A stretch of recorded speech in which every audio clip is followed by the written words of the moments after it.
নিশ্চিতভাৱে কালি আচলতে নুনমাটিত যি জঘন্য হত্যাকাণ্ড সংঘটিত হৈছিলে ঋতুপৰ্ণ পেগু নামৰ এজন যুৱকক অতি নৃশংসভাৱে হত্যা কৰিছিল আৰু তাৰ প্ৰতিবাদত এইদৰেই TMPকে যিসকল সদস্য আছে সকলো সদস্যই এনেধৰণে প্ৰতিবাদ সাব্যস্ত কৰিছে নুনমাটি যি আৰক্ষী থানা আছে যে দোষীয়ে অতি শীঘ্ৰে যাতে উচিত শাস্তি লাভ কৰে তাৰ দাবীত এনেধৰণে প্ৰতিবাদ সাব্যস্ত কৰিছে আমি দেখুৱাইছোঁ টাইমিত দৰ্শকসকলক এই দৃশ্য দেখুৱাই আছোঁ যে পোনে পোনে এনেধৰণে যিসকল TMPকে সদস্য আছে সকলো সদস্যই দোষীয়ে যাতে উচিত শাস্তি লাভ কৰে তাৰ বাবে এনেধৰণে প্ৰতিবাদ সাব্যস্ত কৰিছে আমি কথা পাতিবলৈ যদি চেষ্টা কৰোঁ মই আপোনাৰ ওচৰলৈ আহিছোঁ কালি নিশা দিন দুপৰতে এনেধৰণে এটা হত্যাকাণ্ড সংঘটিত হৈছে তাৰ দাবীত আপোনালোকে ন্যায়ৰ দাবীত এনেধৰণে প্ৰতিবাদ সাব্যস্ত কৰি আজি নুনমাটি থানা ঘেৰাও কৰিছে কি ক'ব যোৱাকালি দিন দুপৰতে নুনমাটি এলেকাত ঋতুপৰ্ণ পেগুক যেনেধৰণে নিৰ্মমভাৱে হত্যা কৰিছে আমি এইটো আমাৰ মিচিং প্ৰভাৱ গোষ্ঠীৰ TMPকে তাকাম মিচিং পৰিণ কেবাং ফালৰ পৰা তীব্ৰ ভাষাৰে গৰিহণা দিছোঁ আৰু যি কাণ্ড কৰিছে এখেতসকলে এনেই আৰু ন্যায় দিব লাগে ঋতুপৰ্ণ পেগুক যি ধৰণে মাৰিছে যি ধৰণে হত্যা কৰিছে নিৰ্মমভাৱে এখেতক ন্যায় লাগে যদি ন্যায় নিদিয়ে তেনেহ'লে আমি তাকাম মিচিং পৰিণ কেবাং ফালৰ পৰা আমি তীব্ৰ ভাষাৰে তীব্ৰতাৰে আমি গৰিহণা দিম আৰু পিছলৈকে আমি এৰাত নাই কি ক'ব আৰু মই সেইটোতে ক'ব বিচাৰিছোঁ অসম চৰকাৰক আজি ভাৰতত অসমত যিটো নেকি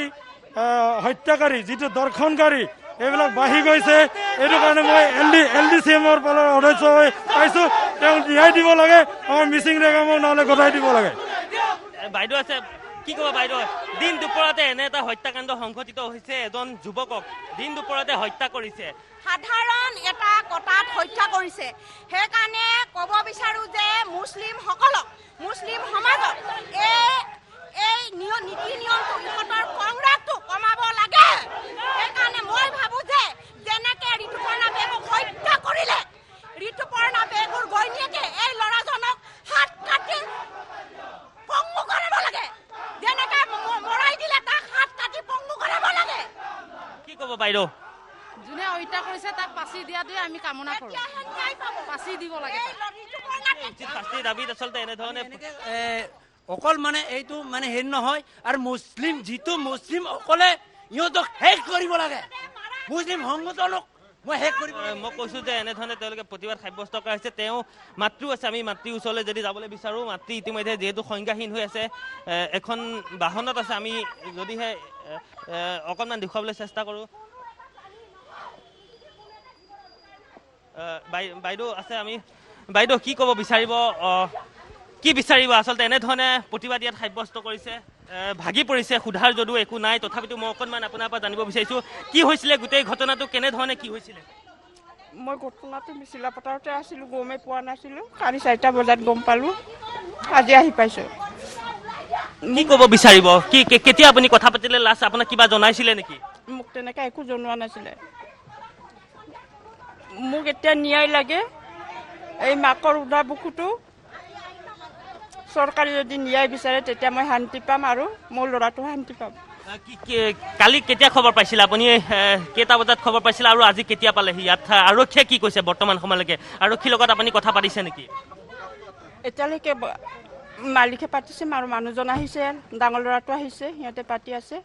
মোৰ অৱস্থা এনে পাতিব পৰা কোন কোন আছে আৰু ঋতুপৰ্ণৰ লগত কোন কোন আছে আপোনালোকৰ ঘৰত আৰু কোন কোন আছিলে ঋতুপৰ্ণ কেই নম্বৰত আছিলে ঋতুপৰ্ণৰ লাষ্টৰ 3 নম্বৰ আছিলে মোৰ ল'ৰা 3টা সি 3 নম্বৰ আছিলে তাৰপিছত ডাঙৰটো ল'ৰা আহিছে সৰুটো ঘৰতে আছে গুৱাহাটীলৈ কেতিয়া আহিছিলে ঋতুপৰ্ণ আজি 5 বছৰ হ'ল 5 বছৰ হ'ল হয় কিহত কাম কৰি আছো বুলি কয় বা গুৱাহাটীলৈ সেইবিলাক কি কৰি আছো বুলি কৈছিলে আপোনাক সি বিজনেছ কৰি আছো বুলি কৈছিলে আৰু উবেৰ ভাড়া মাৰিছো বুলি কৈছিলে আৰু উবেৰ এখন লৈছো স্কুটি এখন লৈছো সেইবোৰ জনাই আছিলে ইয়াতে মই সংস্থাপন কৰিম বিজনেছ কৰিম বুলি মোক জনাই দিছিলে এতিয়া কি ক'ব বিচাৰিব আপুনি কি ক'ব বিচাৰিব দিন দুপৰতে এনেধৰণে এটা সৰু কথাত লাগি পেলাই তেওঁক হত্যা কৰা হ'ল ইতিমধ্যে 5জনকৈ লোকক আৰক্ষীয়ে আটক কৰিছে এই গোটেই বিষয়টোৰ সন্দৰ্ভত আপুনি কি ক'ব বিচাৰিব মোৰ এইটো ক'বলৈ এতিয়া ধৈৰ্যও নাই সাহসো নাই মোৰ একদম বাগি পৰিছোঁ মোক ন্যায় লাগে চৰকাৰে ন্যায় দিব পাৰে নোৱাৰে সেইটো চৰকাৰৰ কথা কিন্তু মোক ন্যায় লাগিব যোন হত্যাকাৰী সিহঁতক ফাঁচি দিবই লাগিব বোৱাৰীগৰাকী যিটো দৃশ্য কেঁচুৱাটো লৈ তেওঁ কান্দি আছিলে হয় কি খবৰ গম পাইছিলে আপোনালোকে কালি কালি মই 4টা বজাত মোৰ ট্ৰেইনিং এটা আছিলে ধেমাজিত আছিলোঁ 4টা বজাত আহি পালোঁ ঘৰৰ মানুহ কালি মই মোবাইলটো নানিলোঁ ট্ৰেইনিঙলৈ তাৰপিছত ঘৰৰ মানুহে 3টা বজাতে গম পাইছিলে বোলে মোক যোগাযোগ কৰিব যদিও তেওঁ সংজ্ঞাহীন হৈ আছে আমি ক'লোঁ আৰু এনেধৰণে ঋতুপৰ্ণ পেগুৰ আচলতে যি হত্যাকাৰী তেওঁ সেই হত্যাকাৰীক উচিত শাস্তিৰ দাবীত এনেধৰণে প্ৰতিবাদ সাব্যস্ত কৰা পৰিলক্ষিত হৈছে আৰু কৈছে যে তেওঁ 5 বছৰ পূৰ্বে গুৱাহাটীলৈ আহিছিল আৰু ইতিমধ্যে তেওঁৰ ঘৰ ধেমাজি চিলাপথাৰত বুলি আমি জানিব পাৰিছোঁ সকলো লোক ওলাই আহিছে আৰু যিসকল কৈছোঁ যে এটা অতি সৰু ঘটনাৰ বাবে এখন বহা তুলক লৈ পেলাই এটা ঘটনাৰ কাজিয়াৰ বাক বিতণ্ডাৰ সূত্ৰপাত হৈছিল আৰু তাৰপিছতেই ইতিমধ্যে আমি টাইম এটা দৰ্শকসকলক আনখন উইণ্ডত আমি CCTV ভিজুৱেলো দেখুৱাই আছোঁ কেনেধৰণে বাক বিতণ্ডাত লিপ্ত হৈছিলে আৰু তাৰপিছতেই সেই বাক বিতণ্ডাই কাল হ'ল বুলি ক'ব পাৰি ইতিমধ্যে 5জনকৈ লোকক ইতিমধ্যে নুনমাটি আৰক্ষীয়ে গ্ৰেপ্তাৰ কৰিছে কিন্তু গ্ৰেপ্তাৰ কৰিলে নহ'ব যাতে দোষীয়ে উচিত শাস্তি লাভ কৰিব লাগে এনেধৰণে প্ৰতিবাদ সাব্যস্ত কৰা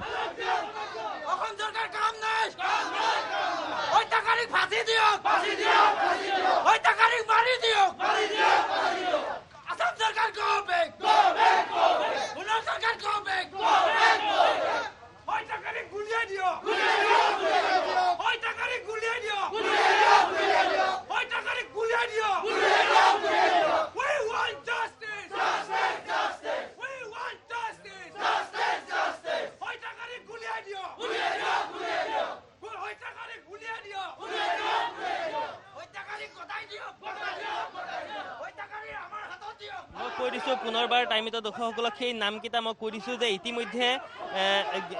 যিকেইজন ইতিমধ্যে মই কৈছোঁ নামকেইটা আমি টাইমিত দৰ্শকসকলক মই জনাই আছোঁ আৰু দোষী কুস্তিত শাস্তিৰ দাবী তেনেধৰণে প্ৰতিবাদ সাব্যস্ত কৰা পৰিলক্ষিত হৈছে সকলো লোক ওলাই আহিছে ন্যায় বিচাৰিছে আৰু কৈছে যে 5 বছৰ পূৰ্বে ঋতুপৰ্ণ পেগু গুৱাহাটীলৈ আহিছিল গুৱাহাটীত আহি তেখেতে বিভিন্ন ব্যৱসায় বাণিজ্যকে ধৰি বিভিন্ন কামত তেওঁ নিয়োজিত হৈ আছিল আৰু যিখন ইতিমধ্যে ভাৰপ্ৰাপ্ত আৰক্ষী বিষয়া 5জনকৈ লোকক ইতিমধ্যে গ্ৰেপ্তাৰ কৰিছে ইতিমধ্যে ইয়াৰ যিসকল লোক আছে সেই লোকসকলে ইতিমধ্যে থানা ঘেৰাও কৰিছে দোষীয়ে উচিত শাস্তি পোৱাটো বিচাৰিছে তদন্ত কেনেকুৱা গতিত চলিছে আৰু ব্যক্তিক আটক কৰাৰ সম্ভাৱনা আছে নেকি চাওক আমি ঘটনাটো হোৱাৰ পিছতে তৎকালীনভাৱে আমি যিখিনি ল'বলগীয়া হৈছে সেইখিনি আমি লৈছোঁ আৰু তদন্তটো তীব্ৰ গতিত আমি আগবঢ়াই লৈ গৈ আছোঁ আমি চাইছোঁ এইটো যাতে বিজ্ঞানসন্মতভাৱে এটা তদন্ত হ'ব আৰু ইয়াৰ উচিত আমি মানে দোষী উচিত শাস্তি দিয়াৰ আমি ব্যৱস্থা কৰিম বৰ্তমান সময়ত তদন্তত কিহৰ কাৰণে কাজিয়াৰ সূত্ৰপাত হৈছিলে কিবা বৰ্তমান সময়ত গম পাইছে নেকি যে কিহৰ কাৰণে আমি জনাত আমি যিটো ভিডিঅ' ফুটেজ চাইছোঁ বা আমি সোধ পোছ কৰি পেলাই আমি গম পাইছোঁ যে সিহঁতৰ এখন চকী বহা লৈ পেলাই দুয়োটাৰ প্ৰথমতে কাজিয়াখনৰ সূত্ৰপাত হৈছিল এইটোৰ পৰাই গৈ পেলাই এইটো ৰিপাৰ্কেশ্যন কৰি পেলাই হত্যাকাণ্ড হৈছে বুলি আমি ভাবিছোঁ তেওঁ ক'ত কাম কৰি আছিলে বা কেতিয়া গুৱাহাটীলৈ আহিছিলে এই সন্দৰ্ভত কিবা আপোনালোকে তদন্ত আৰম্ভ কৰিছে নেকি তেওঁ ঘৰ ধেমাজি চিলাপথাৰ বুলি আমি জানিব পাৰিছোঁ কেতিয়া গুৱাহাটীলৈ আহিছিলে আমি জনামতে তেওঁ কৰ্মসূত্ৰে আহি পেলাই গুৱাহাটীত আছিল আৰু তেওঁ এজন চালক হয় আৰু এই দোকানখন যিখন দোকানত কালি ঘটনাটো সংঘটিত হৈছিলে সেই দোকানখনতো তেওঁ আগতে মানে কৰ্মৰত আছিলে আজি 2 বছৰমান হ'ল সেইটো কাম বাদ দিছে আৰু এইকেইদিন তেওঁৰ পত্নীৰ পৰা জানিবৰ মতে একো হেৰি হোৱা নাই কাম নাই কাৰণে মাজে মাজে সেই দোকানখনলৈ আহে তেওঁ ঘৰত কোন কোন আছে পত্নীৰ লগত এটা সন্তান এটা 7মহীয়া সন্তান আছে বুলি আমি গম পাইছোঁ কৰিছোঁ আৰু আমি দেখুৱালোঁ যে ইতিমধ্যে যিখিনি তদন্ত কৰিব লাগে সকলোভাৱে তদন্ত চলাই নিয়াৰ ক্ষেত্ৰত আৰক্ষীয়ে ইতিমধ্যে তেওঁলোকক যদিও দিছে কিন্তু তাৰপিছতো যে দোষীয়ে উচিত শাস্তি লাভ কৰিব লাগিব কিয়নো তেওঁৰ যিহেতু এগৰাকী পত্নী আছে এটা 7মহীয়া সন্তান আছে আৰু যাৰ বাবে এনেধৰণে দোষীয়ে উচিত শাস্তি পোৱাৰ দাবীত এইদৰে প্ৰতিবাদ সাব্যস্ত কৰিছে আৰু দেখুৱাই আছোঁ আমি টাইমত দৰ্শকসকলক মই পুনৰবাৰ যিকেইজন লোকক ইতিমধ্যে আটক কৰিছে সেই লোককেইজনৰ নামকেইটা মই পুনৰবাৰ টাইমত দৰ্শকসকলক কৈ দিব বিচাৰিছোঁ যে যিটো হত্যাকাণ্ড সংঘটিত হৈছিলে হুছেইন আলী মূল অভিযুক্ত আছিলে তাৰপিছতে আৰমান আলী আছিলে দুলাল আজি আছিলে ইব্ৰাহিম আলী আছিলে আৰু মানুৱাৰা বেগম ইতিমধ্যে এই 5জনক আৰক্ষীয়ে নুনমাটি আৰক্ষীয়ে ইতিমধ্যে গ্ৰেপ্তাৰ কৰিছে আৰু গোটেই আইনৰ মানুহ আপোনালোকো এজন মানে ছাত্ৰ সংগঠনৰ ল'ৰা বা আপোনালোকৰ অসমৰে সন্তান গতিকে আমাৰ কথা হৈছে কি আমাৰ থানাৰ কেম্পাছৰ ভিতৰত তেনেকুৱা প্ৰতিবাদীবিলাক হ'লে অলপ মানে আমাৰ নিজৰ কাৰণে ক্ষতি হয় আপোনালোকে বাহিৰত কৰক বা আপোনালোকে যিটো কৰিছে আমি সেইটো মানি লৈছোঁ। আমাৰ পৰা কি সহায় লাগে আপোনালোকে কওক, আমি কি চৰ্ত লাগে আপোনালোকক আমি সেইখিনি ক'বলৈ ৰাজি আছোঁ। গতিকে মই এটা অনুৰোধ কৰিছোঁ আপোনালোকক, থানাৰ কেম্পাছত মানে কৰিলে আমাৰ কাৰণে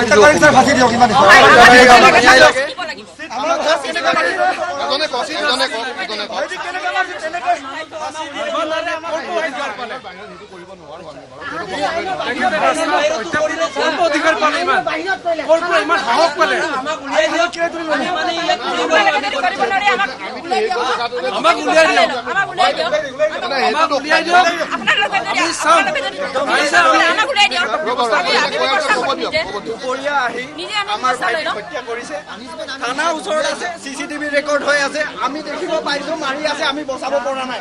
আমাৰ গাত কিমান বেয়া লাগিছে বুজি পাইছে ছাৰ? আজিলৈকে 5জন 6জন হ'ল অসমত মম লিঞ্চিং হৈয়ে আছে। আমি কি বুলি আইনক আমি ভৰসা কৰিম? আমি আইনক কি বুলি বাদ চাম ছাৰ? কওক আমাক, আমি বাহিৰত আইনক কেনেকে বাদ চাম? আইনগতভাৱে যিখিনি আমি সংগঠিত হোৱা আমি বিচাৰোঁ নেকি আইনৰ সেইটো কামনা নকৰোঁ। আমি তৎকালীনভাৱে যিখিনি কৰিব লাগে, আমি যিকেইজন ঘটনাৰ লগত জড়িত আমি তৎকালীনভাৱে কালিৰ ভিতৰতে আমি গোটেইকেইজনকে আটক কৰিম। নাই, এইটো আমি চেষ্টা কৰিম। কালি আমাৰ জইণ্ট CP ছাৰ সব আহিব। আমাক ফাষ্ট ট্ৰেক আদালত লাগে, যিমান পাৰে সোনকালে তেখেতৰ আমাক ন্যায় লাগে। যেতিয়ালৈকে তেখেতক আমি ন্যায় দিব নোৱাৰো, আমি ন্যায় নিদিয়ে তেতিয়ালৈকে কিন্তু আমাৰ TMPK জাতীয় সংগঠনে কেতিয়াও আমি চাই নাথাকো। সেইটো যেতিয়ালৈকে ফাষ্ট ট্ৰেক নহয় তেতিয়ালৈকে সংগ্ৰাম আমাৰ চলি থাকিব। আমি এইটোৱে অনুৰোধ কৰিছোঁ, আমি পিছকে কাই দিম ছাৰ।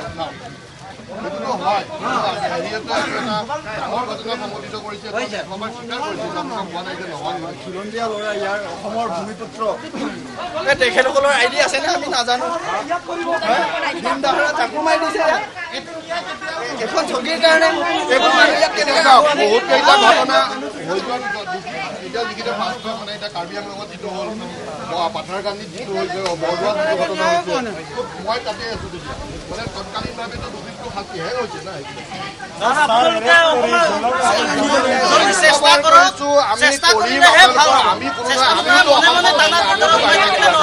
আমাৰ ভাই ককাই কিমান নহয়, আমাৰ নালাগে। আমিতো কোৱা নাই, আমি ভাবিছো যে ন্যায়সংগতভাৱে যিটো হয় তৎকালীনভাৱে আমি কেছটো তদন্ত কৰিব জামিন পোৱাৰ পিছত কালি আৰু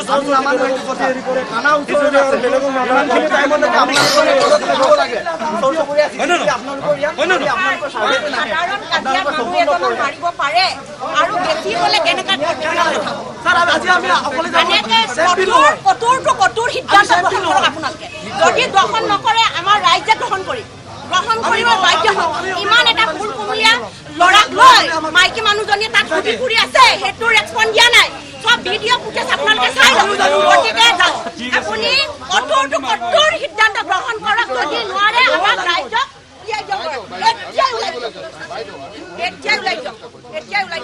নহব, মানি নচলিব। ইমান সৰু কথা মানুহ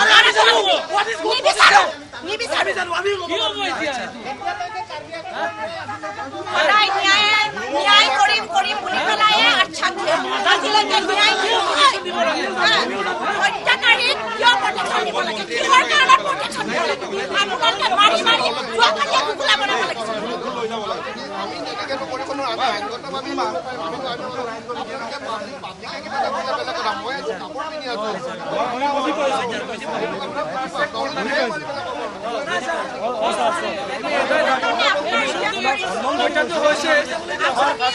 সিদ্ধান্ত গ্ৰহণ কৰক। ন্যায় দিয়ক। মাইকী মানুহজনীক ন্যায় দিয়ক।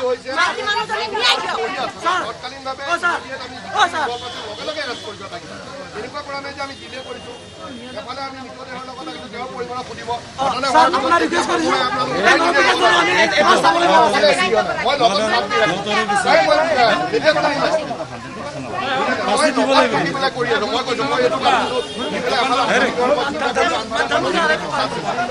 সময়ত কোনো নাই মই